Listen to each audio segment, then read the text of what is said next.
Hola, ¿qué tal? Muy buenos días tengan todos ustedes. Pues vamos a tratar de ser puntuales y empezar a tiempo. Pues para nosotros en Biomegen es un honor abrir estos espacios desde que hemos estado trabajando de manera muy comprometida en Biomegen. Hemos querido abrir espacios en el hospital para que conozcan un poco toda esta parte del diagnóstico molecular y sobre todo lo que viene, que es el análisis genómico. Hemos venido formando un equipo pues muy competente, estamos muy contentos. Este año abrimos con unas sorpresas importantes, con inversiones importantes. Tenemos una inversión muy fuerte porque queremos procesar absolutamente toda la biología molecular en el laboratorio. Entonces hicimos inversiones importantes para las máquinas, para los robots, los termocicladores. También hicimos una inversión muy importante para un equipo de microarreglos, lo cual vamos a empezar a ofertar cosas de lo que conocen en ginecología como problemas de pérdida repetida de la gestación, ver problemas de alteraciones cromosómicas, cromosomopatías. El equipo es un equipo muy robusto y da para muchas cosas, pero vamos a empezar con eso. Y también para mediados de año tenemos una sorpresa, esperemos que se pueda concretar una firma de un convenio con una de las eh, compañías de secuenciación más importantes del mundo que están en Alemania y que están también generando vacunas contra el cáncer. Entonces también tratar de importar ese servicio para toda América Latina. Y entonces el día de hoy pues estamos muy contentos por platicar con ustedes acerca de la tuberculosis, las soluciones en el diagnóstico molecular que tenemos y la farmacoresistencia. Y para eso, pues tenemos el honor de invitar a la maestra en ciencias Vanessa López, la cual es química de la Facultad de Química de la UNAM, es colega, también estuvo con nosotros en la maestría, es una maestría en ciencias en la misma Facultad de Química. Le digo que somos colegas porque yo también ahí hice el doctorado en biotecnología, entonces desde ahí tenemos el gusto. Es una persona que nos ha ayudado mucho en la parte de la extracción, de montar las técnicas para la extracción de las biopsias, ¿no? Para obtener lo más puro que se puede el material genético para poder ofrecerles las pruebas de PCR que les vamos a hablar. La idea un poco de la plática es que en un principio ya les dé un panorama general de la tuberculosis en el mundo, en México, aspectos epidemiológicos, clínicos, aterrizarlo en la oferta y en la solución que les venimos ofreciendo. Y finalmente, al último, la parte final de la plática, pues yo voy a abrir un poco el panorama de cuál es el siguiente paso de la medicina genómica. Y con eso daríamos por terminar la plática de hoy. Entonces, pues siéntanse en la libertad al final de la sesión de hacernos sus preguntas y sus dudas y con todo gusto se las resolveremos. Pues sin más preámbulo, le damos la palabra a Vanessa. Gracias, Vanessa.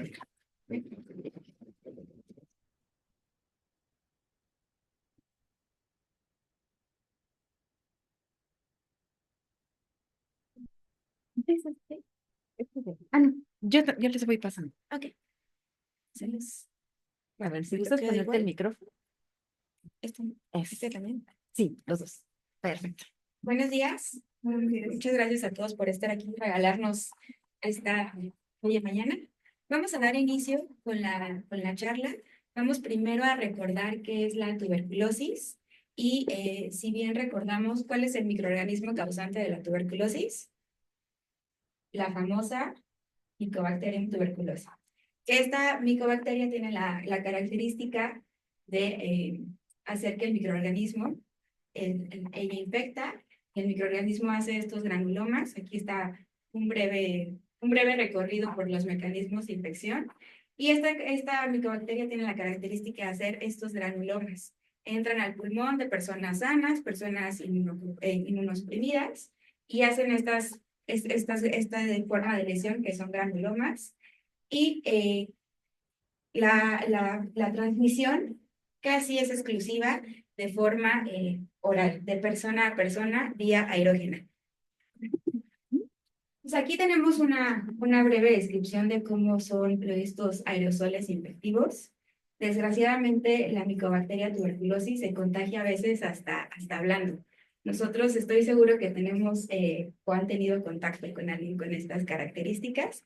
Entonces, aquí están hablando, yo aquí les estoy compartiendo 200 bacilos ya liberados, pero ya cuando una persona tiene una infección mucho más activa, estamos hablando de que se pueden compartir en un estornudo de 4,000 a 1,000,000 de bacilos.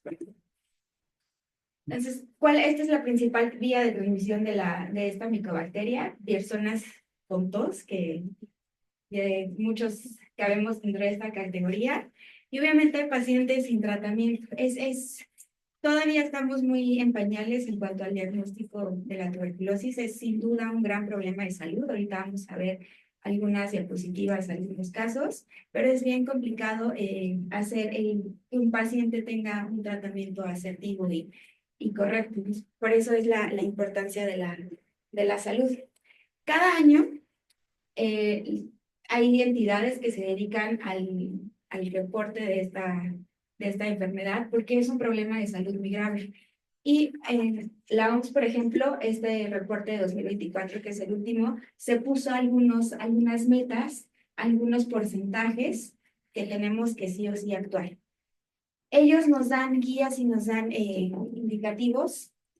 Y estas son algunas de las estadísticas que tenemos a nivel mundial. Si bien aquí está México englobado, por ejemplo, en la región de las Américas, hay algunas entidades que ya están teniendo un control y ya tenían los índices de incidencia y de prevalencia muy a la baja. Pero noten aquí, la región de las Américas, los últimos años después de pandemia, los números indican que vamos al alta. Y ustedes seguramente lo han podido ver en consultas, lo han podido ver con sus pacientes, que el número de casos ha estado incrementando significativamente. Estos son datos del número de estimado de personas que desarrollaron TB multiresistentes. Vamos a entrar un poquito con el tema de resistencia, lo vamos a tocar a detalle más tarde, pero nada más quiero que se lleven esta idea. Por ahí la OMS, y no es la única, tiene números que en el 2050 van a haber más casos de personas fallecidas por tema de resistencia a antibióticos que por un cáncer, por ejemplo. Y la diferencia, estamos hablando de 10 millones de personas, no es una diferencia cortita, es una diferencia bastante significativa. Entonces, noten aquí el gran problema de salud que esto está representando, no solo para el mundo, sino también para nuestra nación. Y aunado a esto, ya empezamos a tener casos de resistencias, de pacientes que tienen resistencias al tratamiento antibiótico. Obviamente, dado el elevado número de casos, pacientes con resistencia, obviamente las tasas de muerte por tuberculosis son altas, tanto mundial como a nivel nacional. Estos son, obviamente, estos son datos, seguimos en datos mundiales, estos son datos un poquito viejitos del 2023, y quiero que noten la relación que tenemos con los factores de pobreza, factores nutricionales, factores de vivienda, con la alta incidencia de tuberculosis. Hay infinidad de estudios, tanto mundiales como nacionales, que indican una fuerte relación. Y sabemos que en nuestro país no todos los estados, no todos los niños, no todos los pacientes tienen el mismo acceso a una vivienda de calidad, a una educación de calidad y especialmente a un tema socioeconómico y de tratamiento a la salud. Entonces, nada más quiero que se lleven la idea de que está muy ligado la incidencia y las tasas de tuberculosis con estos factores de vivienda y de acceso a la salud.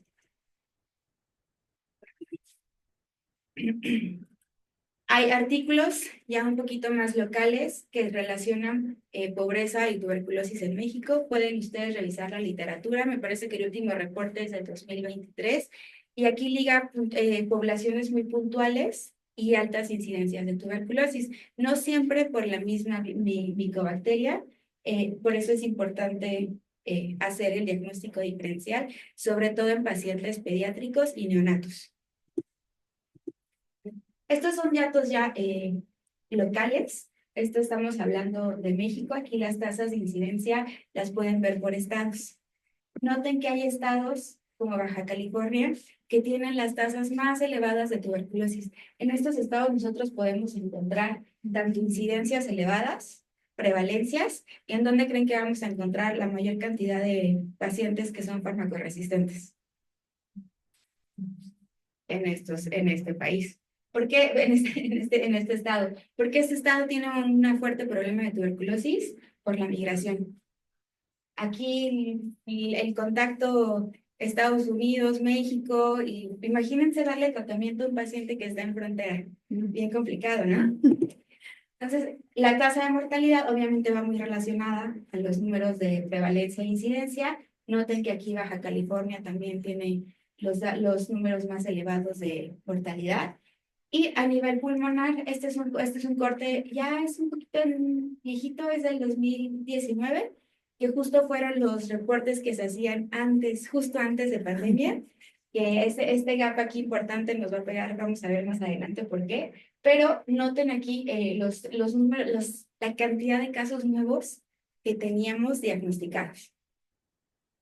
Esto 2019, imagínense, nos pegó la pandemia 2020-21 y ustedes están en la línea de batalla y ustedes me pueden decir que después de COVID los números de tuberculosis se incrementaron significativamente. Afortunadamente, o no sé, para las mujeres es de las enfermedades que pega más a hombres, tenemos una cantidad mayor en hombres que en mujeres. Y nuevamente, aquí vamos a dar datos un poquito más locales de este año, que es 2019, cuando todavía hacíamos reportes de casos resistentes a tuberculosis. Quiero que, si bien tenemos un problema de subdiagnóstico de la tuberculosis, porque es complicado hacer una prueba, porque es costoso, a veces sí es complicado hacer una prueba rápida para saber si es influenza COVID. Imagínense el subdiagnóstico que hay en cuanto a tuberculosis. Y aún así, con todo el subdiagnóstico, noten la cantidad de casos ya multiresistentes en el año 2019. Esto es pre-pandemia, pre la alta de casos que hay después de COVID. Entonces, imagínense la cantidad de pacientes que ya tenemos problemas de multiresistencia a esta infección que es tan común y tan contagiosa. Estos son datos globales y como bien les mencionaba, es bien complicado que un paciente tenga un tratamiento exitoso. Ustedes saben que el tratamiento de la tuberculosis son esquemas por lo menos de 4 meses, 2 meses intensivo y el tratamiento de seguimiento. Entonces, la tasa de éxito de un paciente con tuberculosis es muy baja. Aquí tenemos en verde un tratamiento exitoso, en color rojo los tratamientos fallidos, en color naranja los pacientes que fallecieron y en amarillo tenemos la falta de seguimiento y por ahí tenemos en gris los casos no evaluados. Entonces, si bien ya es un problema a nivel mundial, México y especialmente en los estados del norte tienen la prevalencia más alta de tuberculosis resistente. Son datos de México, nuevamente la tasa de pacientes con un tratamiento exitoso en el mismo color verde, pero estos son datos del 2021 y tenemos infinidad de bibliografía y algunos casos ya publicados con nuestros pacientes, en donde tenemos la alta de pacientes resistentes, la tasa de pacientes resistentes más alta en Latinoamérica. A veces le quitamos la corona a Brasil, ahí vamos. Pero todo esto teniendo en cuenta la cantidad de subdiagnóstico que hay para este tipo de enfermedad.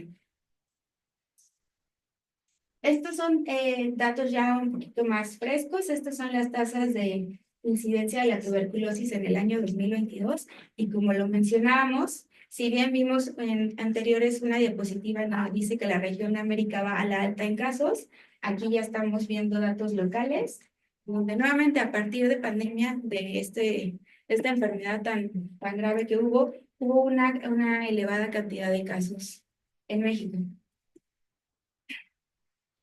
Va ligado nuevamente al número estimado de muertes de tuberculosis. Desgraciadamente, El diagnóstico se hace ya a veces hasta el final de una fuerte pulmonía con rayos X, pero es muy, la cantidad de subdiagnóstico que tenemos especialmente para los casos de multiresistencia a fármacos es muy elevada. Esta cantidad de pacientes estamos viendo un fuerte incremento.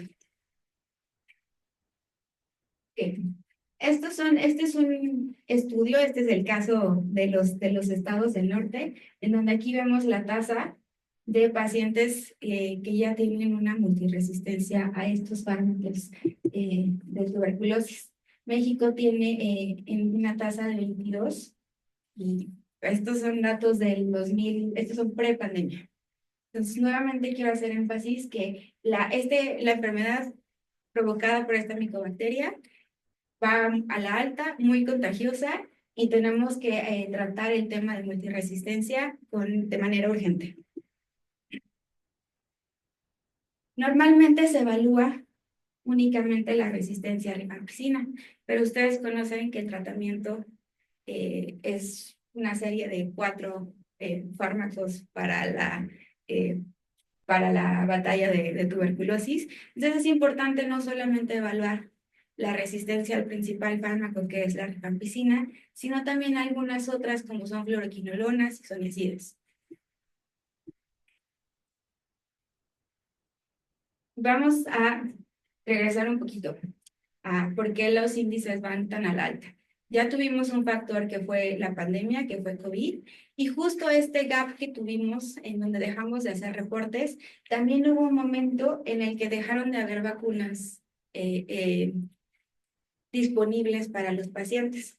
Justo en este año, todos los niños pandemia les nacían en hospital, se iban directo a casa, y hay una fuerte cantidad de niños que recibieron la vacuna de manera tardía. Ustedes bien saben que si esta vacuna no se aplica entre los primeros días, meses, ya no tiene efecto. Esta vacuna nos cubre para los casos graves de tuberculosis, pero no cubre de manera pulmonar. Entonces, imagínense la cantidad de casos que va a haber en unos años. Estamos hablando de que es una enfermedad muy contagiosa. Es una enfermedad que hubo un momento en el sector salud que el acceso a las vacunas era complicado. Ahora, aquí tenemos ya datos locales. Estamos hablando que entre 4 y 5 millones de niños no recibieron la vacuna en un periodo de tiempo de 2006 y 2021. A lo mejor todavía los 5 millones de niños, de pacientes que no recibieron la vacuna, todavía no presentan alguna alteración. A lo mejor con dentro de algunos años vamos a ver todavía un pico más alto. Ya tuvimos un pico en pandemia, ahora imagínense el pico que se va a ver dentro de unos años de todos estos 5 millones de niños, de pacientes que no recibieron la vacuna. ¿Cómo se va a hacer el diagnóstico de la tuberculosis? Ustedes se van a acercar al laboratorio y ¿qué es lo primero que les va a ofrecer el diagnóstico de tuberculosis? Seguramente les van a ofrecer una placa de rayos X, y mis respetos para ustedes, los médicos que tienen el ojo clínico para hacer el diagnóstico de estas placas. También les van a ofrecer una tinción. Esta micobacteria, por sus características de la pared, la tenemos que someter a un proceso de tinción muy fuerte. Esta tinción se llama ácido alcohol resistente. Por eso son bacilos ácido alcohol resistente. Esta micobacteria no se tiñe tan fácil como algunos otros microorganismos. Esta es una placa que se lee a 100 por. ¿Qué significa? Que la tengo que amplificar 100 veces para yo poder ver estos bacilos. Y desgraciada o afortunadamente no siempre se ve así. Aquí es muy claro. En azul se ven las células, en color rosita o en rojo se ven los bacilos, pero no siempre es así. A veces es el ojo, ya sea del laboratorio, del patólogo, tiene que ser muy especializado, el microscopio tiene que estar en óptimas condiciones, porque a veces encuentras 2 bacilos en toda la placa o 3 bacilos. Entonces, si bien es una técnica muy económica, muy usada, es una técnica, es un estándar de oro, tiene una limitada sensibilidad porque son muy complicadas de leer. dependemos de la calidad nuevamente, del equipamiento y de la experiencia del ojo clínico que estén disponibles en el laboratorio. Lo que nosotros estamos proponiendo es una prueba molecular. Seguramente de la pandemia, si ustedes se acuerdan de las famosas pruebas PCR, que fue algo bueno que nos dejó la pandemia. Que antes tú llegabas al laboratorio, pedías una PCR y ¿qué te daban? Una proteína C reactiva. Ya no, ya tenemos pruebas PCR no solamente para COVID, sino también para apoyar el diagnóstico de enfermedades como la tuberculosis. Nosotros vamos a seguir el algoritmo indicado por diferentes tipos de guías, pero vamos a brindar un apoyo en cuanto al diagnóstico de los pacientes. Yo estoy hablando que en el laboratorio puedo pedir una baciloscopía, que me va a tardar 2-3 días. Esta es una bacteria que cuesta mucho trabajo cultivarla en el laboratorio. Seguramente en el laboratorio ustedes llegan y piden un cultivo y se va a tardar meses, se va a tardar días, porque es una bacteria de lento crecimiento. Es muy difícil hacer crecer esta bacteria en el laboratorio. Entonces, la intención del diagnóstico molecular es apoyar este algoritmo de diagnóstico para los pacientes y que no tengan que esperar tanto tiempo. Tenemos diferentes técnicas. Ahorita vamos a hablar puntualmente de las moleculares. Vamos a terminar con secuenciación, pero una de las grandes ventajas que ofrecen estas pruebas moleculares es que también nos van a dar información en cuanto a susceptibilidad a drogas. Nuevamente, aquí podemos ver los cultivos. Aquí son tiempos muy óptimos y con mucho entusiasmo, porque estamos hablando de 2 a 3 semanas. Hay micobacterios que tardan 40, 60 días en crecer. Entonces, estas son las pruebas que recomiendan las guías nacionales e internacionales. Sabemos que todos nos tenemos que apegar al diagnóstico, por ejemplo, de la OMS. Y estas son las pruebas que nos recomiendan y nos dictaminan esta guía de OMS. Esta es la versión actualizada de 2021 y nos indica que podemos utilizar dependiendo del acceso que tenemos a la salud, en pacientes neonatos, en pacientes pediátricos, te dice, vete directamente a una prueba molecular. El cultivo siempre va a ser el estándar de oro, la tinción va a ser muy buena herramienta diagnóstica, pero pacientes ya críticos no podemos darnos el lujo de esperar a que la micobacteria crezca 2 o 3 semanas. Entonces, estas son las pruebas que recomienda la OMS. Algunas son por marca y apellido, como bien conocen. Vamos a ofrecer una alternativa a esta prueba molecular que seguramente ya conocen en el mercado. Dependiendo, por ejemplo, hay pruebas dedicadas si son de orina. Hay ya tiras reactivas que nos dan una pista de qué tipo de resistencia pudiera llegar a tener el paciente. Y en este momento vamos a hablar de pruebas de ácido nucleico, que si bien la OMS no menciona por nombre y apellido, sí te dice, si tú tienes acceso a una prueba de ácido nucleico, adelante. Estas son las guías y programas nacionales. Nuevamente, estas son publicaciones ya viejitas. Este es un programa nacional, el más actualizado es 2020-2024. Después de estos picos tan graves de pacientes que hubo post pandemia, nuevamente se está retomando este tema tan importante, especialmente en estados migratorios, en estados como Baja California. Entonces, ¿cuáles son los métodos convencionales que menciona la OMS y que pueden encontrar disponibles en casi cualquier laboratorio? La baciloscopía, que estamos hablando que es esta tinción complicada y compleja de realizar.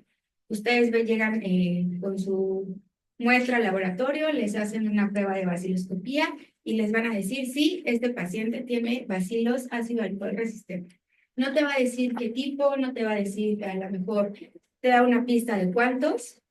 Es un resultado relativamente rápido. Habrá laboratorios que lo hacen en 24 o 12 horas. Los rayos X aquí también son una prueba rápida. Cultivo, nuevamente, no pretendemos sustituirlo. Sin embargo, nosotros el cultivo, hay pacientes que no podemos esperar a que el cultivo dé positivo, que a veces tarda hasta 30, 40 días. Entonces, nuevamente aquí es caso fácil. Caso fácil es un paciente con una alta carga bacteriana de esta micobacteria, pero no siempre es así.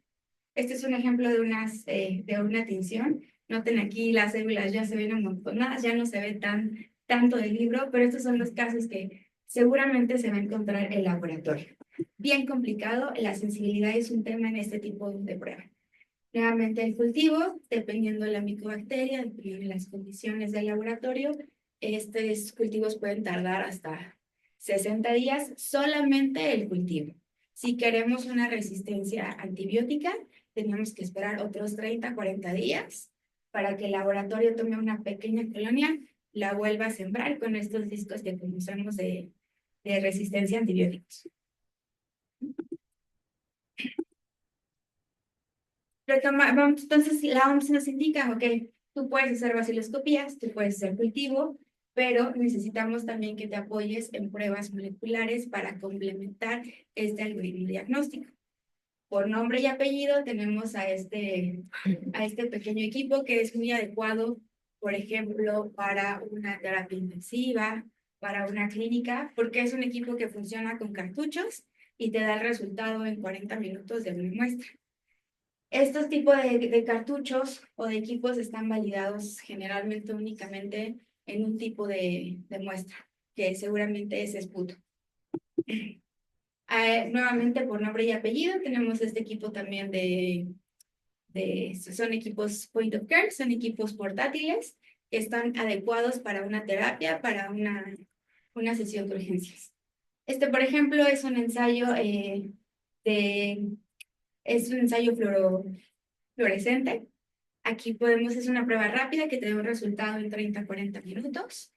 Tenemos algunos ensayos mucho más dedicados que son una fusión entre diagnóstico e inmunología con antígeno anticuerpo, pero también la parte molecular.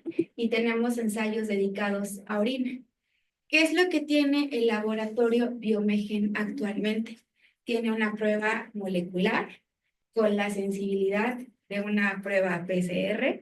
Una prueba PCR siempre va a tener los mejores índices de sensibilidad y especificidad, porque esta prueba que puntualmente que tienen en el laboratorio requiere de 2 pasos. No es una prueba que nosotros podamos implementar en un equipo pequeño que podamos meter urgencias. Esta prueba dedicada va a requerir un tratamiento a las muestras. Ustedes van a llevar con su muestra al laboratorio, le van a hacer un proceso de inactivación, va a requerir una extracción de ácidos nucleicos, vamos a romper estas células, vamos a sacar el material genético y después vamos a amplificar. Entonces, si bien es una prueba que tarda en reportarse o que tarda en el proceso de laboratorio 4 o 6 horas, va a tener los mejores índices de sensibilidad y especificidad. Este paso extra que le estamos dando a las muestras nos van a dar una fuerte robustez en el resultado. Nuevamente, retomando las guías no solo nacionales como también mundiales, aquí te dicen, apóyate por favor en el diagnóstico molecular, en pruebas rápidas, no dejes de hacer cultivos, pero esta es la tecnología que está utilizando el laboratorio Biomegen. Son curvas de disociación. Ya es la magia que le dejamos a la receta secreta, pero en pacientes nuevamente inmunosuprimidos, en pacientes pediátricos, también vamos a requerir un apoyo en cuanto a pruebas de citometría de flujo, en cargas de células. Aquí tenemos que hacer en pacientes de VIH, en pacientes con malnutrición, tenemos que hacer un conteo de CD4, por ejemplo.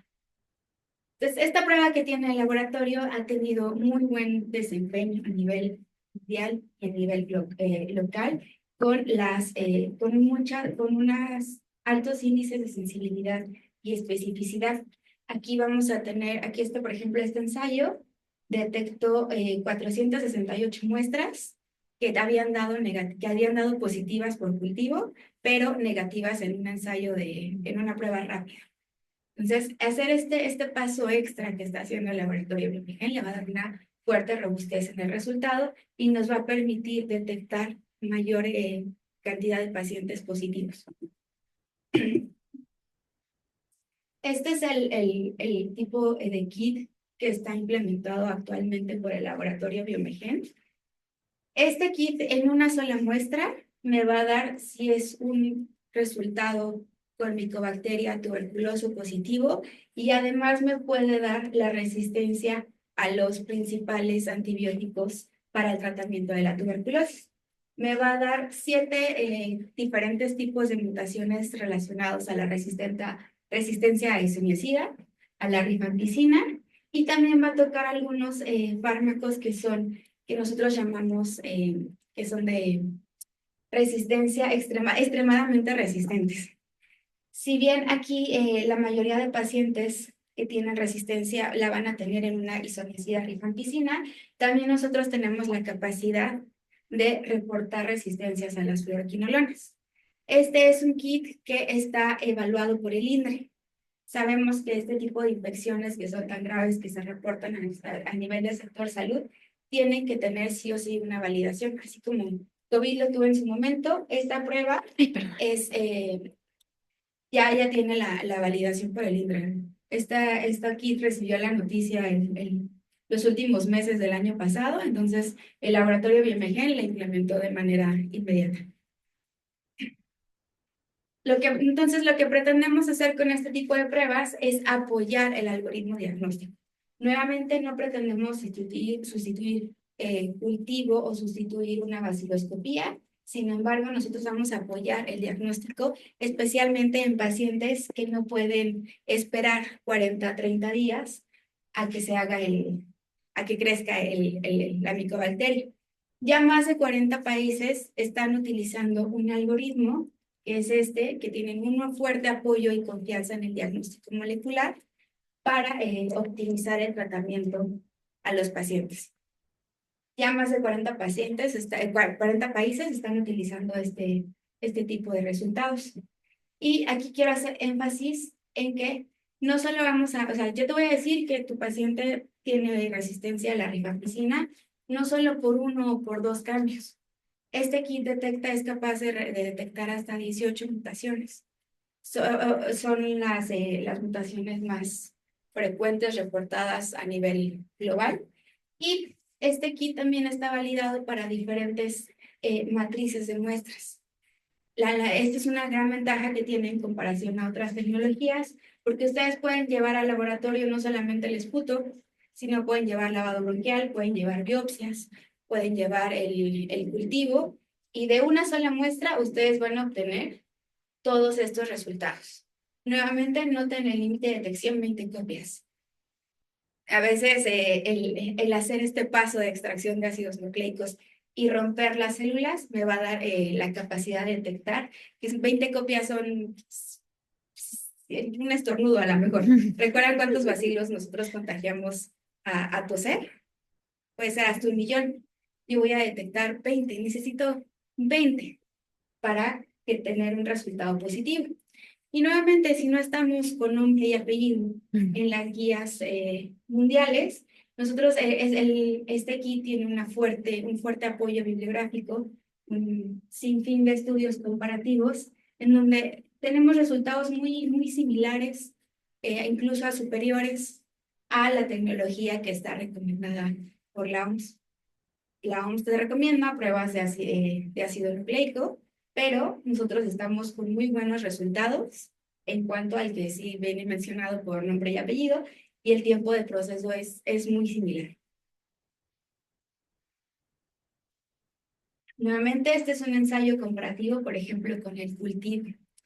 Aquí en el cultivo te va a reportar una resistencia a antibióticos en una cantidad de tiempo mucho mayor, pero noten aquí la sensibilidad y la especificidad. Estamos hablando de números del 80, del 90%. Son números muy elevados. Y la cantidad de bibliografía que hay de pacientes que son negativos a cultivo, positivos a cultivo después de 30, 40 días, pueden obtener un resultado molecular en cuestión de días. Entonces, los índices de correlación, que son los índices kappa, son muy cercanos al 100%, estamos hablando del 90-96%, y además me da la resistencia a múltiples fármacos para el tratamiento de la tuberculosis. Entonces, estamos hablando que el laboratorio Biomegen les puede dar una prueba inicial con resistencia a fármacos en 2-3 días. Les pueden decir, este es el tratamiento que mejor le puede quedar a tu paciente, porque no tiene estas resistencias, porque no tiene estas mutaciones. Y después el laboratorio también tiene este kit que hace la detección de micobacterias tuberculosas y no tuberculosas para el seguimiento de pacientes. Si ustedes quieren cambiar el algoritmo y realizar una detección únicamente de micobacterias tuberculosas y no tuberculosas, también lo pueden hacer, con la confianza y certeza de que están utilizando un ensayo molecular con los datos y con los índices de sensibilidad y especificidad más altos, no solo para el diagnóstico de tuberculosis pulmonar, sino también para otro tipo de matrices extrapulmonares. Ya mencionamos algunos casos, como biopsias, tejidos. Este kit tiene este fuerte apoyo. Entonces, normalmente el primer paso para un diagnóstico molecular va a incluir la resistencia a algunos antibióticos, y comparado a otras tecnologías a nivel nacional, esta es la solución que mayor cantidad de antibióticos les va a reportar. No solamente reporta rifampicina, reporta también isoniazida, reporta fluoroquinolonas y las drogas inyectables. Es decir, detecta primera, segunda, y en algunos pacientes dejan las drogas inyectables como la tercera opción.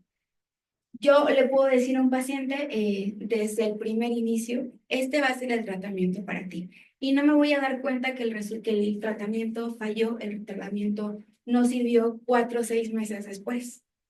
Esta es una herramienta para apoyar este algoritmo diagnóstico y evitar estos pacientes 4 o 6 meses después que el tratamiento no falló.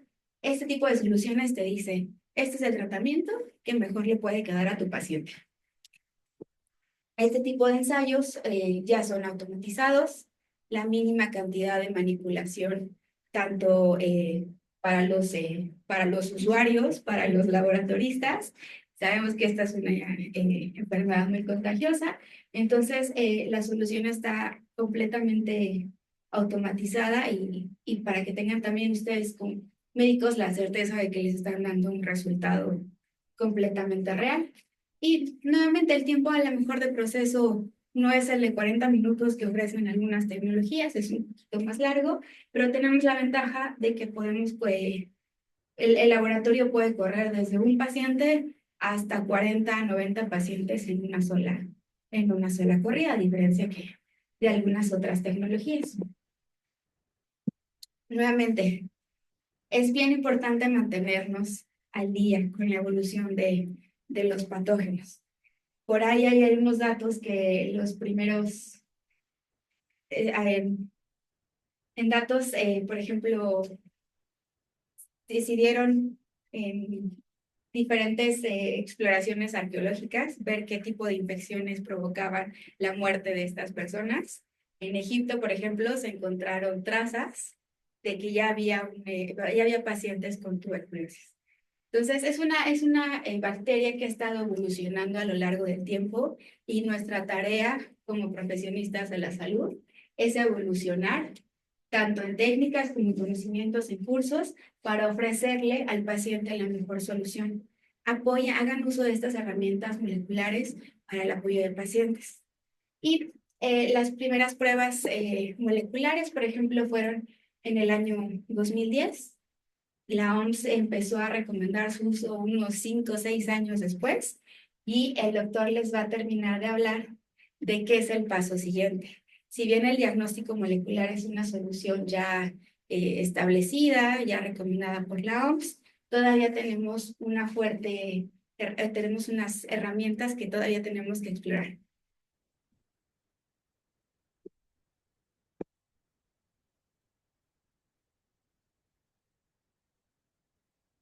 Era la otra, perdón. Vanessa, pues muchas gracias por tu excelente presentación. Esperemos que el panorama clínico les haya quedado. Ahora vamos les haya entusiasmado, les haya quedado clara. Vamos a entrar un poco a hacer una síntesis, a tratar de enfocar por dónde vamos, cuáles son los siguientes pasos en los siguientes años. De hecho, en realidad, la era de la genómica no es que esté a la puerta de la entrada, ya estamos instalados. Estamos en un mundo muy complejo, yo le llamo la era de la complejidad. Tenemos que cambiar el paradigma, ¿no? De un paradigma newtoniano y lineal a un paradigma de sistemas ecológico, complejo, para poder entender no solamente el mundo económico, social, político, sino también las enfermedades, lo cual nos genera a todos los que estamos participando en la medicina moderna, pues un reto fundamental de formación diferente de esquemas mentales, ¿no? Nuestros modelos con los que entendemos al mundo están siendo rápidamente superados. Bueno, como nos ha explicado de manera brillante Vanessa, podemos ver que la exposición al patógeno es tenemos la exposición al patógeno y podemos ver que hay un porcentaje bastante elevado, más o menos del 80% de personas que no están infectadas, ¿no? Entonces, a estas personas que aún expuestas al patógeno no se infectan, nosotros les llamamos resistentes. Entonces, la pregunta de investigación que está atrás es ¿qué está pasando con estas personas? ¿En dónde tenemos que explorar? En el genoma, ¿no? En la era de la genómica, pues la secuenciación del genoma humano nos permite encontrar perdón, nos permite encontrar algunas diferencias que les llamamos polimorfismos, y estos polimorfismos nos puede explicar perfectamente por qué la interacción en algunos casos es patogénica y en otros casos no es patogénica, ¿no? Cuando la interacción es patogénica, el sistema inmune, la inmunidad decae, y entonces se forma esta estructura que es un granuloma. En este granuloma hay un licuado, en ese licuado hay macrófagos, hay tejido muerto, puede ser por apoptosis, que es una muerte celular programada, puede ser por necrosis. Parece ser que cuando el bacilo tiene capacidades de destrucción del sistema inmune es a través de un proceso necrótico, y ese proceso necrótico entonces genera una barrera. Ustedes pueden imaginarse que esta barrera es una barrera física, es decir, que al nosotros introducir en el paciente un esquema de antibióticos, el antibiótico tiene que llegar en cantidades suficientes a este granuloma, y ese granuloma no permea porque tiene una capa de grasa. Además, las micobacterias, como su nombre lo indica, tienen una pared celular formada por ácidos micólicos, y los ácidos micólicos son ceras altamente hidrofóbicas. Entonces, para que los antibióticos puedan estar aquí en las concentraciones adecuadas, el tiempo suficiente es un problema, por eso los esquemas de tratamiento son tan amplios, ¿no? Ahora, ¿dónde está la sorpresa? La sorpresa está en que Mycobacterium, al adquirir resistencia a los antibióticos, no lo hace como cualquier bacteria decente. ¿Cómo lo hace el 80% de los aislados clínicos que nosotros notamos resistencia y multiresistencia? A través del intercambio horizontal de genes, es decir, unas estructuras de genes móviles, ¿no? Parece que se transmiten, que se llaman plásmidos, son los principales responsables. Pues la primera sorpresa es que no hay plásmidos en Mycobacteria, entonces es fundamentalmente a través de una tasa de mutación, ¿no? ¿Me pasas la siguiente? Como pueden entender, o como he tratado de explicar en la primera diapositiva, en realidad es el encuentro de dos mundos, ¿no? Son dos genomas, el genoma de la persona y el genoma de la bacteria. Como también nos ha explicado Vanessa, en realidad durante mucho tiempo hemos entendido a Mycobacterium como si fuera un genoma relativamente homogéneo.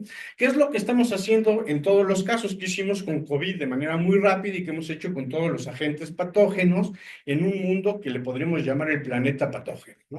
Lo primero que hacemos cuando nos enfrentamos a un patógeno, cuando queremos conocer cuáles son los mecanismos con los que los patógenos operan, es secuenciar. Entonces tenemos y contamos con la secuenciación completa de Mycobacterium, ¿no? Pero no es suficiente, hay que agarrar aislados clínicos y empezarlos a caracterizar, y la primera sorpresa es que no son homogéneos.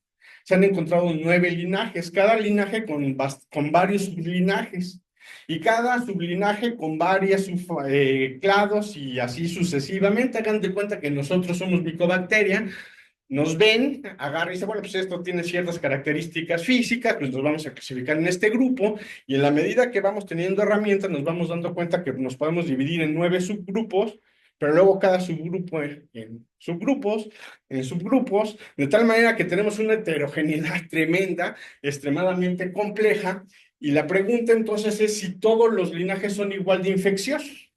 Y entonces se ha visto que no, que el más infeccioso es el linaje 2, que se llama la cepa Beijing. Y entonces, bueno, pues que se preocupen los chinos, ¿no? Está en Beijing, pues no, la cepa Beijing circula en todas las partes del mundo. Hay algunas cepas que solamente están constreñidas en ciertos sitios y otras que están presentes en todos lados. Esta cepa Beijing es además la que más multiresistencia está generando. Entonces nos está diciendo que hay algunos mecanismos.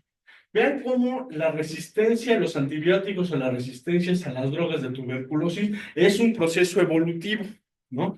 Empezamos pues con la sensibilidad a rifampicina y isoniazida, que son los antibióticos de primera línea, ¿no?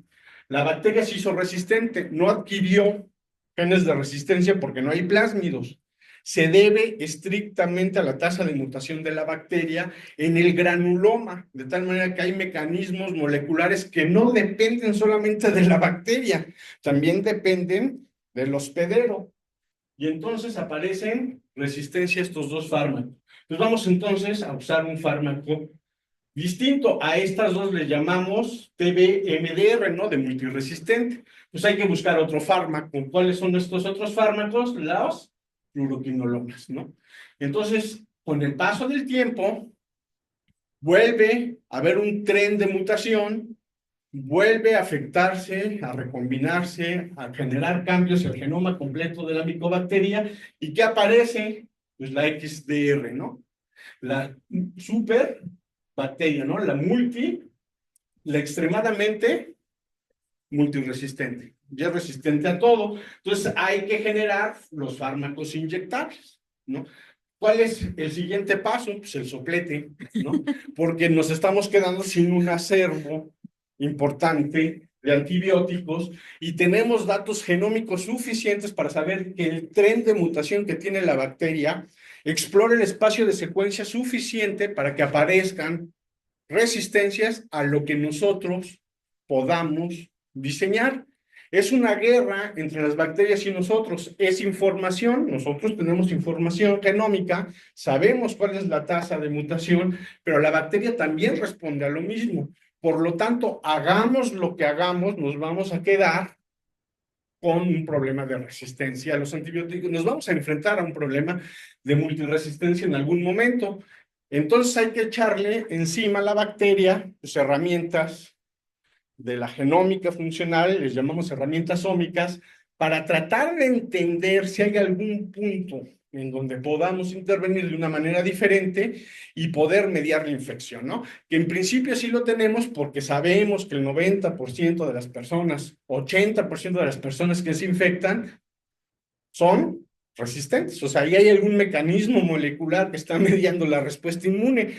Hay un crosstalk, un diálogo molecular profundo, extremadamente apasionante y complejo entre la bacteria y el hospedero. Pues hay que aprender a hablar con ellos. Y hay que agarrar y decir, aliviánate, ¿no? En vez de ser patógeno, conviértete en simbionte. Todas las bacterias que están presentes en nuestro cuerpo en algún momento pudieron haber sido patogénicas y con el paso del tiempo pues se han convertido en comensales o en simbióticas. Hay que tratar de entender esos procesos para poder impulsarlos de manera molecular, ¿no? Y para eso están las ciencias ómicas. Bueno, pues nada más es para asustarnos, como nos dice Vanessa, ayer que lo estábamos platicando, salió el cotorreo, mira que está en el centro del país, es decir, Querétaro y el Distrito Federal, ya luego me dijo, no, es California, bueno, menos mal, pero el punto es de que sí tenemos reportado tanto MDR-TB, o sea, multiresistentes, como extremadamente resistentes, ¿no? Con todo y que el seguimiento en nuestro país es bastante limitado. Ahora, ¿cómo le podemos hacer frente a este problema? Pues todos sabemos que ante cualquier patógeno lo podemos cultivar. ¿Saben qué cantidad de patógenos, principalmente de bacterias, podemos cultivar de la biosfera? El 1%.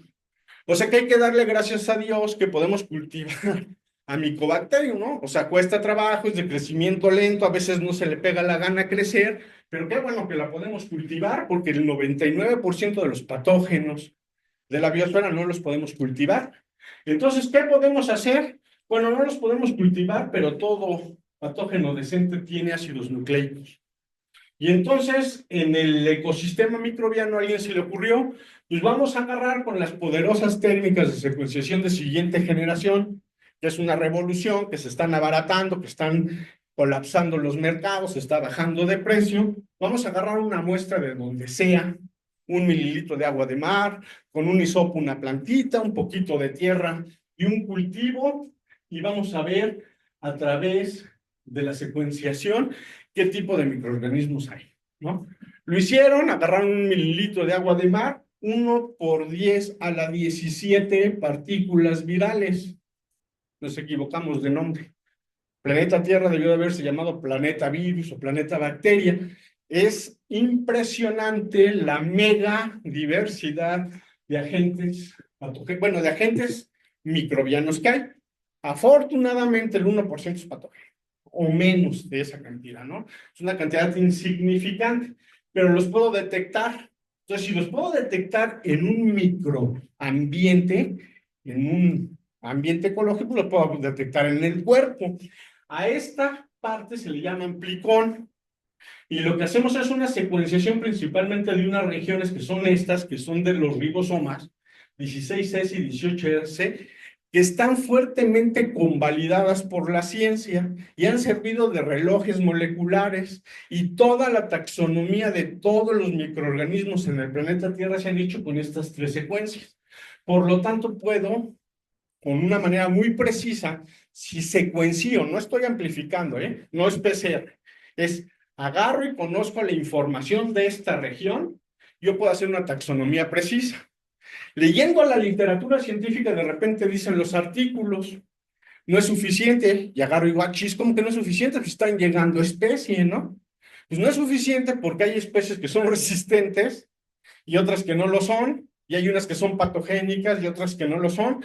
Cuando hablamos de especie, la mega diversidad de la especie también es sorprendente.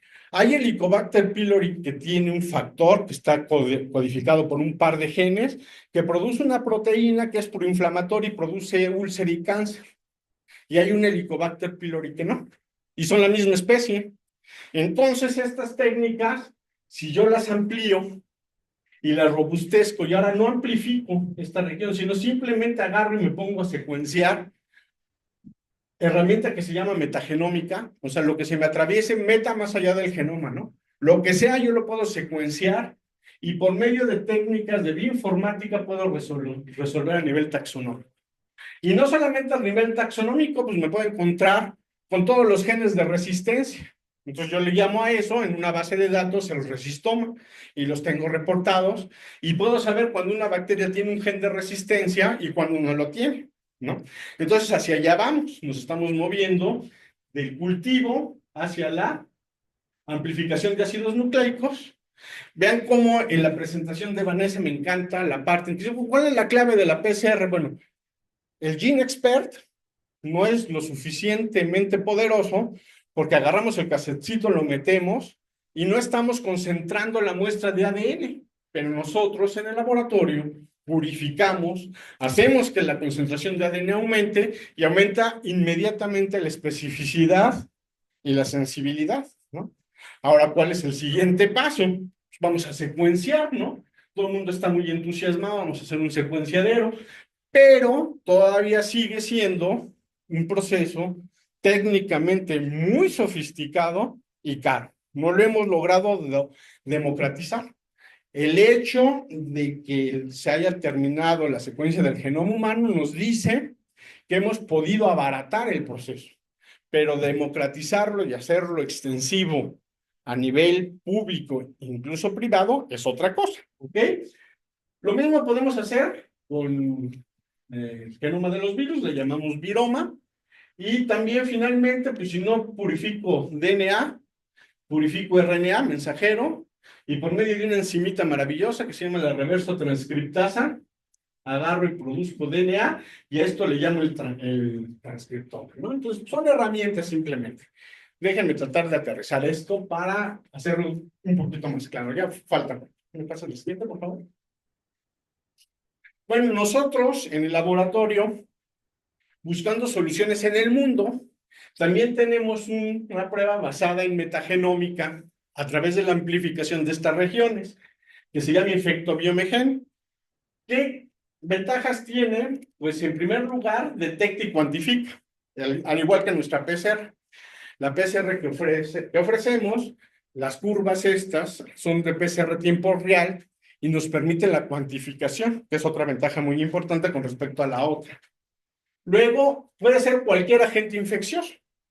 Puede ser cualquier tipo de muestra, pues viene de la metagenómica, ¿no? Si yo agarro una hoja del bosque y veo cuántos virus tiene, ¿por qué no del esputo de un paciente o de las heces fecales?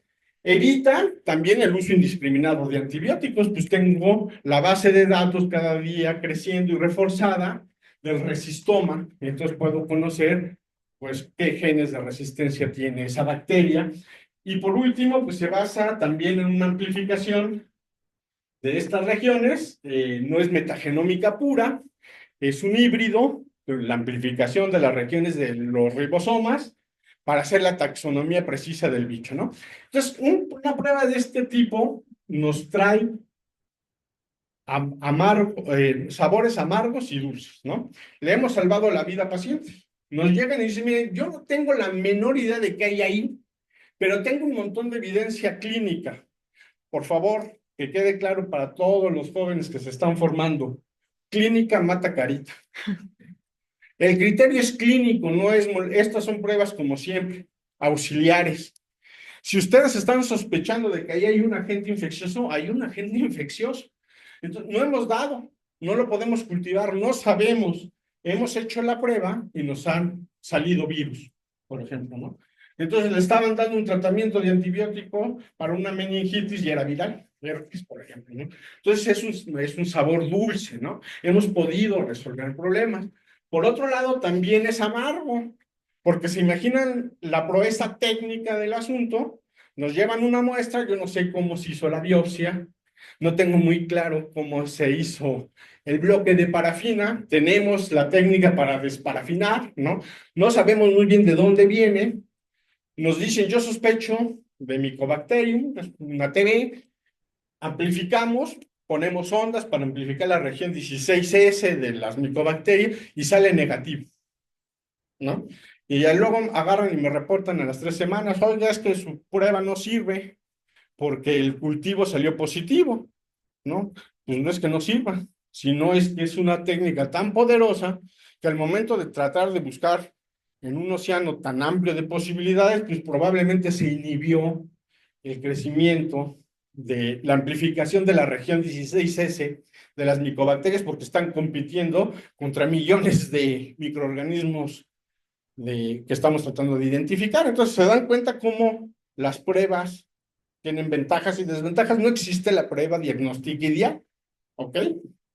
La siguiente. Ya para finalizar, vean cómo estas pruebas partimos a partir de cualquier muestra biológica, heces, esputo, cultivo, raspado nasofaringeo, lo que sea, ¿no? Y tenemos dos caminos. El camino que normalmente se sigue es acá, es la extracción del ácido nucleico y la amplificación mediante sondas. Entonces, ahí hay un paso previo, hay un enriquecimiento a través de PCR.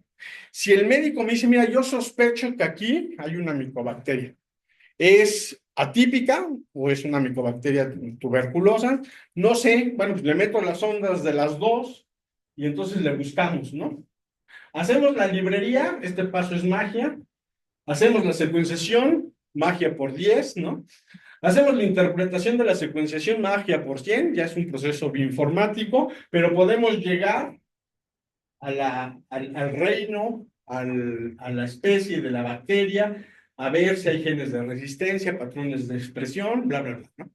Es un camino y esta es a través de la amplificación, pero la metagenómica, agarra y se va a librar a brincar el paso de la amplificación, directamente los ácidos nucleicos los armo en una librería y luego por trucos biotecnológicos extraigo todo el DNA del hospedero. Lo conozco, tenemos información del genoma humano, con esa información del genoma humano por medios bioinformáticos, lo puedo sustraer, me puedo quedar con toda la parte patogénica, a través de procesos bioinformáticos puedes decir, bueno, a ver, aquí qué porcentaje de bichos buena onda hay, pues el 90%, repórtame nada más los que son patogénicos. ¿Qué ventaja le ven? Pues vemos con infecciones, ¿no? Hay ya en la literatura muestras, evidencia científica que muchas enfermedades que nosotros pensábamos que era monopatogénica, para que sea patogénica tienen que haber dos. Y se tienen primero que comunicar ellas para poder agredir al hospedero. Entonces esto está aumentando la complejidad de manera muy interesante, ¿no? La siguiente. Entonces la secuenciación es otra herramienta, ¿no? Ahora vamos a ponernos un poquito críticos, ¿no? Y vamos a ver, con micobacteria, tenemos aquí a la bacteria, este es su genoma, y vean cómo lo que ocurre en el granuloma es que se lo come un macrófago, ¿no? Y entonces aquí yo tengo un ecosistema que es el granuloma, y existe un intercambio profundo de señales entre este genoma y el genoma del hospedero. ¿Cuál es el genoma del hospedero? El nuestro, ¿no? Y entonces esto permite la modulación de la expresión genética de la bacteria, ¿no? Entonces agarra y vemos este triangulito y aquí tengo el fenotipo. ¿Por qué es necesario? ¿Por qué las guías no pueden suprimir los cultivos? Porque ver el fenotipo de resistencia a un antibiótico en un cultivo es muy fácil. ¿Se dan cuenta cómo una técnica, no por ser sencilla, no da luz? Es sencilla, pero nos da luz porque arroja la resistencia al antibiótico. Pero acá abajo tengo yo que esta resistencia está confinada en genes, ¿no? Como nos los mostró Vanessa. Por ejemplo, para la rifampicina, detectamos 17 mutaciones en el gen que codifica para la RNA polimerasa bacteriana. Para la isoniazida, creo que son 7, ¿no? Mutaciones. La isoniazida es un antibiótico que inhibe la síntesis de ácidos micólicos y requiere reconvertirse. Los genes de resistencia están ligados con eso, con alteraciones en la enzima que reconvierten al profármaco, ¿ok? Entonces, pues uno dice, pues está todo dar, ¿no? Pues, ¿qué creen? Que no. ¿Por qué no? Miren, se identificó, vean, a ver si puedo ser lo suficientemente claro para transmitirles la complejidad, la belleza de esta complejidad. Se ha identificado en el genoma del linaje 2 de la tuberculosis una enzima que metila, agarra y pone grupos metilo, ¿no? Entonces estamos hablando de epigenética, ¿ok? Entonces, ¿a quién metila? Pues yo dije, pues metila al genoma de la bacteria, ¿no? Los genomas, el DNA de la bacteria puede estar hipermetilado. Y entonces la hipermetilación apaga y prende genes, ya no depende del genoma, ¿eh? O sea, yo puedo agarrar y hacer todo lo que quieran acá, secuenciar, me puede decir alguien, no, es que la respuesta es la secuenciación, pues no, porque en la secuenciación, estos fenómenos están por encima de la secuenciación, es una información que no está codificada en el ADN, ¿no? Y entonces, lo sorprendente es que esta enzima, que agrega grupos metilo, se los agrega a las histonas, ¿no? Y entonces, con todo y doctorado, me pasé 2 semanas y me dicen, oye, pues las bacterias no tienen histona. Y que el nucleosoma, bueno, las bacterias no tienen nucleosoma, porque no sé, o no aprendí bien, ya cambió. He seguido el tema y he leído que hay algunas que le llaman prehistonas, protohistonas, pero no forman nucleosomas. Hasta que me cayó el 20, que ¿qué creen que está metilando? El nucleosoma de la célula hospedera del macrófago. Y entonces cambia el patrón de expresión de genes, de factores de transcripción que están ligados con bombas de flujo. ¿Se dan cuenta de la complejidad? Yo puedo detectar aquí todo lo que quieran con secuenciación, no es la respuesta. ¿Qué es un gen de resistencia? Las bacterias, todas en su patrimonio genético, tienen bombas que sacan moléculas extrañas y las bombean en muy baja cantidad. Si entra el antibiótico a la bacteria, estas bombitas lo eluyen, ¿no? Pero siempre están en muy baja cantidad. Entonces uno puede decir, bueno, pues vamos a secuenciar, ¿no? Y vamos a ver si estas bombas tienen mutaciones. ¿Sí estoy siendo claro? Puedo detectar que no hay mutaciones. No hay alteraciones en el DNA. Las alteraciones son post-traduccionales. Las alteraciones son en el patrón de expresión controlado por la epigenética. Son en la fosforilación o no de factores transcripcionales que dependen del hospedero. Entonces, no hay respuestas simples a problemas complejos. Y les recuerdo que la base epistémica de toda la ciencia no es encontrar la verdad. No existe. Existen modelos. Ya renunciamos a buscar la verdad absoluta. Ya renunciamos a buscar la verdad a secas. Ya renunciamos a buscar la objetividad.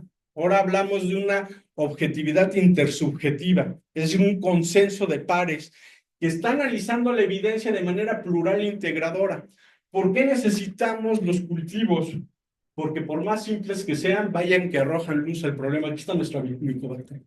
¿Por qué necesito la PCR que ofrecemos en el laboratorio? Porque nos permite un diagnóstico barato, rápido y eficiente. ¿Por qué requeriremos en un futuro la secuenciación? Porque me puede dar información de algunas variantes que no puedo reconocer con la PCR.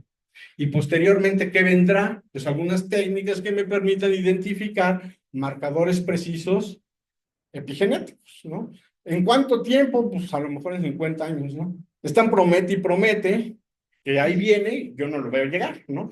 Es de una complejidad abrumadora lo que estamos, en lo que nos estamos metiendo, ¿no? Finalmente, lo que nos permite es hacer más complejo el problema, entenderlo mejor, definir mejores preguntas de investigación que a la larga generan en la base un cuerpo de evidencia suficiente que si le damos el tiempo, ustedes lo conocen, lo ponemos a prueba, lo hacemos, lo ejecutamos, puede llegar a ser un diagnóstico clínico altamente eficiente, ¿no? Que nos dé mayores señales de lo que está ocurriendo en la naturaleza, que es extremadamente compleja. Pues aquí están mis datos para lo que ustedes necesiten. Es una línea directa conmigo. Mi nombre es el doctor Rangel. Ha sido un placer estar con ustedes. Soy el coordinador de proyectos genómicos de laboratorio.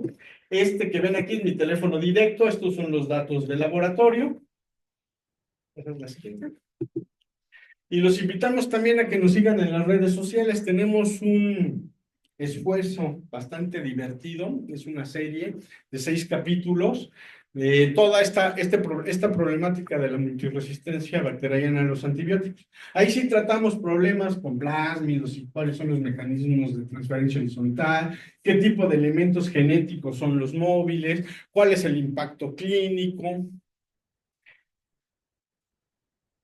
Y tenemos 2 versiones, una para público general, que tratamos de hacerlo mucho más didáctico, y uno para ustedes, para químicos y para médicos, para profesionistas de la ciencia de la salud. Pues si no hay más, dejamos la sesión abierta. Sus preguntas, por favor, todas sus dudas y comentarios, estamos listos para contestar sus preguntas. Invítanos de Zoom a preguntar. Y las personas que nos están haciendo el favor de seguirnos por Zoom, también estamos aquí atentos a sus dudas, comentarios. ¿Dudas? ¿Alguna pregunta? Yo le mando una pregunta, ¿cuántos días está presentado? En 4 días.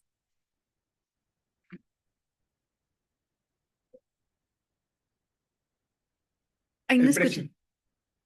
Ese se los mandamos por correo. Si se apuntaron aquí, tenemos sus datos, se los mandamos, porque la sesión va a quedar grabada. Entonces, para que sea un poquito más este tema académico y aparte, si quieren, el tema comercial, porque esta es la parte romántica y bonita. La parte romántica y científica yo la cargo en hombros y la parte comercial la maestra en ciencia Berenice, pero como se queda grabado, luego es importante pues, dejar claros los tiempos, ¿no? ¿Dónde está eso? En YouTube. También con los datos que nos comparten, nuestra intención es estar constantemente mandando información, infografías, Porque en realidad es muy retador, ¿eh? Es muy retador el área de la genómica. Con todo el entrenamiento científico que afortunadamente la vida me dio oportunidad de tener, hay veces en estas cosas que uno agarra y dice de qué se trata, ¿no? O sea, de veras que me costó un par de semanas entender que lo que se estaba ventilando era la histona, el nucleosoma del hospedero. Y realmente es por prejuicioso, porque ya está claro que hay un crosstalk, un intercambio de señales. No sé si queda claro esta parte, porque también es fabuloso. Si nosotros conocemos ese intercambio de señales, entonces hay unas señales que lo que están generando es que el macrófago prende una respuesta inflamatoria que en vez de apoptosis genera necrosis. Y eso lleva al granuloma, la apoptosis, ¿no? Entonces, si hay un camino molecular en donde la bacteria toma un camino crítico hacia la formación del granuloma, ¿cuáles son esas señales? Pues si las conocemos, a lo mejor en vez de combatir y tratar de exterminar la bacteria con un antibiótico y generar presión de selección, mejor diálogo, ¿no? Y digo, pues aliviánate, aquí yo te doy alimento, vas a tener pH estable, temperatura, ¿no? Te puedes quedar sin ningún problema siendo un simbionte, como máximo, ¿cuál es el problema? Somos más simbiontes que nosotros mismos. Por cada célula que tenemos hay 10 bacterias, ¿no? Una más, una menos. Yo creo que el camino evolutivo de Mycobacterium, ¿sí? O sea, lleva 500.000 de años acompañándonos. Por eso es que no es tan agresiva, pero sí lo es. Por eso es que algunas cepas, por eso es que la vacuna ha sido tan complicada. Pues hemos hecho una vacuna para una sola. O sea, no es una sola. O sea, a lo mejor tenemos que hacer una vacuna linaje dependiente. Han estado haciendo ensayos de vacunas más eficientes para el linaje 2, o sea, el que apostarle a la más agresiva.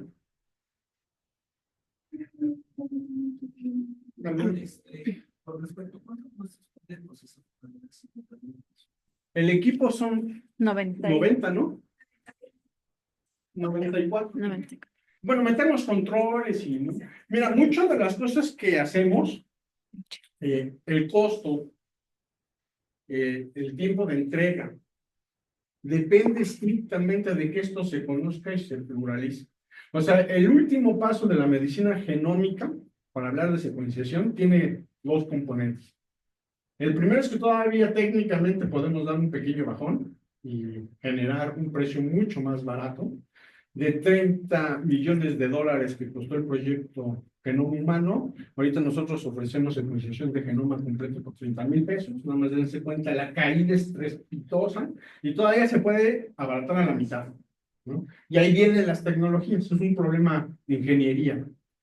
El otro es de mercado. Es decir, que por lo general nosotros procesamos a la mitad, al 20%, al 25% de la capacidad de los equipos. En la medida que esto se vaya conociendo, se vaya haciendo más comercial, el costo de la prueba y el tiempo de entrega cae de manera muy importante. Y ahora, el reporte me hace que se puede distinguir entre si es una tuberculosis y no tuberculosis, pero también te da la especie o solamente te determina. No, nada más te determina. Así es, No, como es de... nada más te determina. Mira, esa es otra cosa que yo me... O sea, para mí, Mycobacterium tuberculosis era una, ¿no? Bueno, hay 9 linajes, ¿no? Bueno, hay una cosa que se llama el complejo MTB, o sea, son todas las bacterias que tienen ácido micólico en la membrana que forman el género Mycobacterium. 180 especies, de las cuales como unas 20 y tantas son de relevancia clínica. Todas las detectamos con el kit. Entonces, en el reporte lo que hacemos es decir, esta bacteria es atípica. Es lo que viene en el reporte. Sí hay pruebas específicas. Yo quiero saber si este es sabio. Sí hay pruebas específicas. Para eso ya la tenemos que procesar aparte. O Bobis. El ABIS sí lo detectamos, el Bobis es el que no. Sí. Si quieres, déjame nada más cerrar. ¿Otra duda?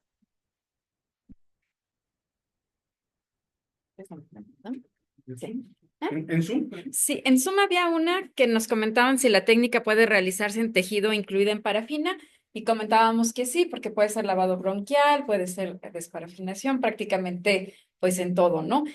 La idea de la sesión, agradecemos también pues que estén presentes y los que están en vía Zoom. Déjenme, el equipo, como pueden ver, es multidisciplinario porque pues siempre son los retos.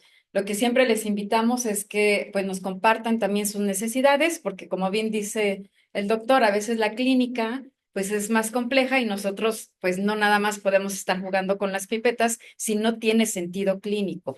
Así es que son bienvenidas las preguntas. Nosotros estamos aquí en el Hospital San José, en el piso 17, y bueno, el equipo está muy completo.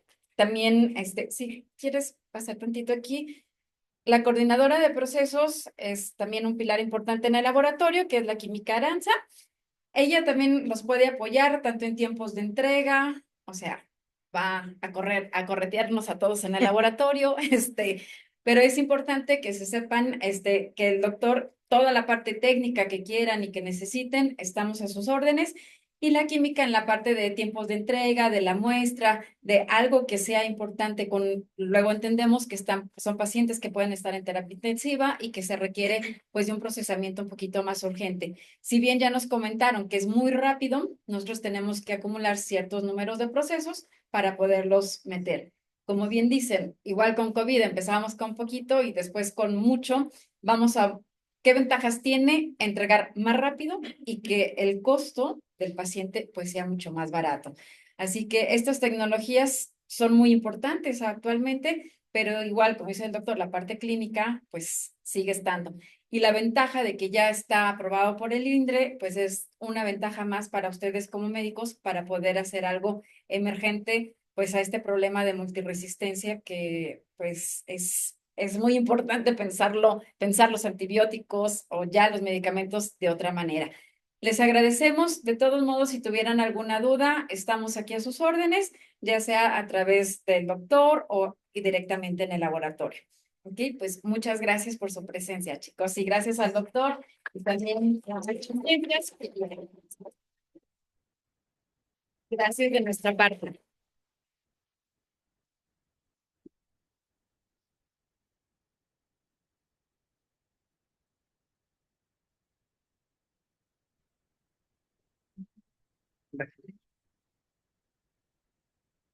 Pues muchas gracias por venir. Y créanme que luego en un café